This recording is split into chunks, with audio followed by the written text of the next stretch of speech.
Quran-ı Kərim sözünün mənası nədir? Quran-ı Kərim sözünün mənası şərəfli oxunan kitab deməkdir. Quran hansı mələk vasitəsilə gəlib? Quran Cəbrail mələk vasitəsilə gəlib. Quran neçə ilə tamamlanıb? 23 ilə.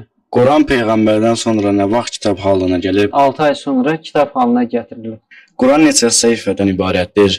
300 səhifədən ibarətdir. Quranda neçə surə var? Quranda 114 surə vardır. Quranın ilk surəsi hansıdır? Quranın ilk surəsi Alaq surəsidir. İlk ayəti hansıdır? İqra, oxu ayətidir. Quranda neçə ayət var? Quranda 6236 ayət var. Ayət nə deməkdir? Ayət cümlə mənasındadır. Quranın qəlbi hansı surədir? Quranın qəlbi Yasin surəsidir. Qoruma surələri hansılardır? Fələq və Nas surələridir. Quranın ən son surəsi hansıdır? Ən son surəsi Nas surəsidir. Quranda Bismillahirrahmanirrahim ilə başlanmayan surə hansıdır? Tövbə surəsidir. Quran kitab şəklinə gəlib. Xeyr, ayət-ayət, cümlə-cümlə nazil olub. Quranda neçə dəfə Bismillahirrahmanirrahim ayəti keçir? Quranda 114 dəfə Bismillahirrahmanirrahim ayəti keçir. Quranda neçə dənə peyğəmbərin adı keçir? 25 peyğəmbərin adı keçir. Quranda Allahın neçə dənə adı